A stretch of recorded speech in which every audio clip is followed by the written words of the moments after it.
来了来了，我来了，来看看这是什么？这是一个抽水马桶。现在呢，这个马桶出现问题了，水箱里的水呢已经超过了旁边这个溢水孔了，这个水呢一直在白花花的往外流，就是说呢，水箱内部这个上水阀不能自动停止，所以呢导致马桶的水一直在往外流。一般呢这种情况只需要更换一个这个呢就是抽水马桶的上水的浮球阀。这个小东西相信大家很少见吧？但是今天这种情况很多家庭也遇见过。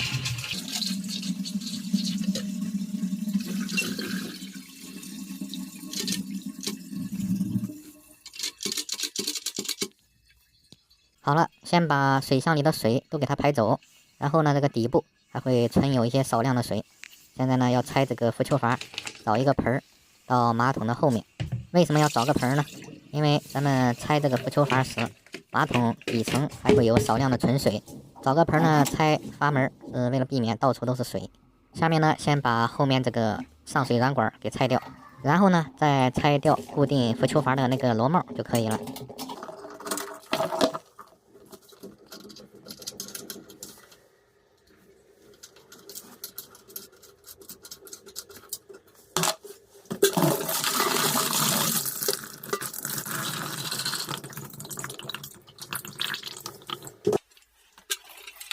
好了，这个旧的浮球阀呢已经给拆掉了，现在拿出来看一下。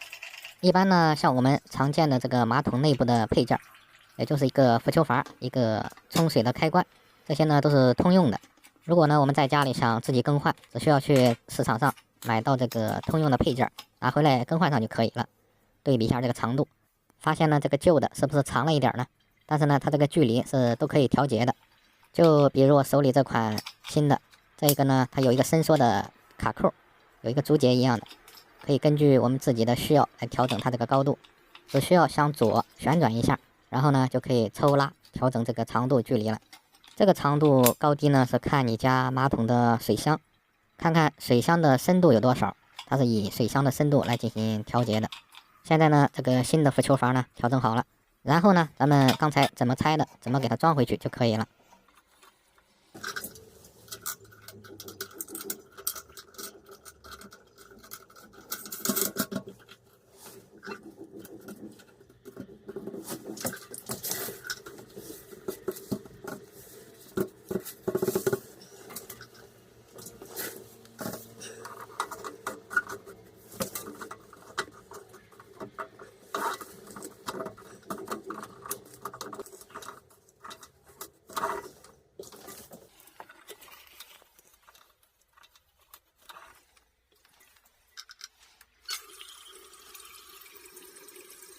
好了，现在呢，新的安装完毕了。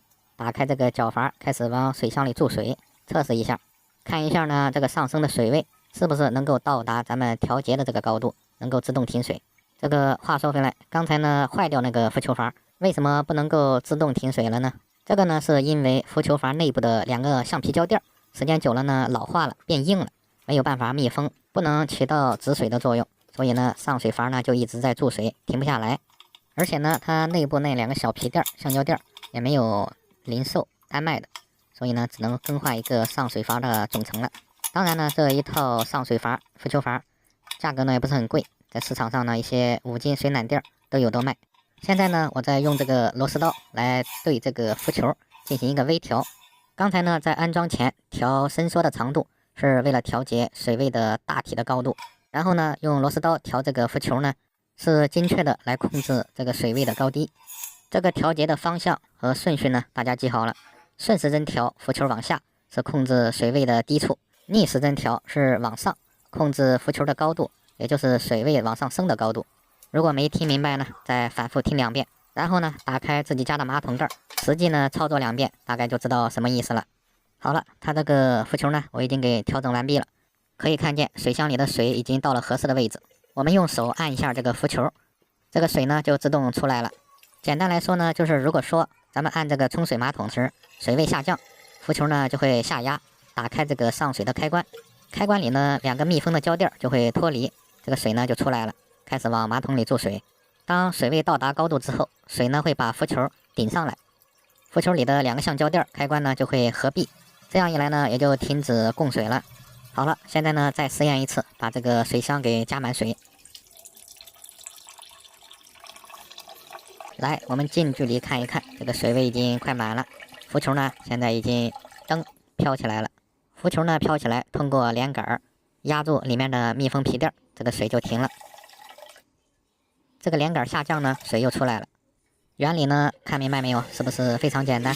像有些家庭用的是那种蹲便的冲水箱，出现这种问题呢，也可以更换这个浮球阀门，就能够很好的解决这个问题了。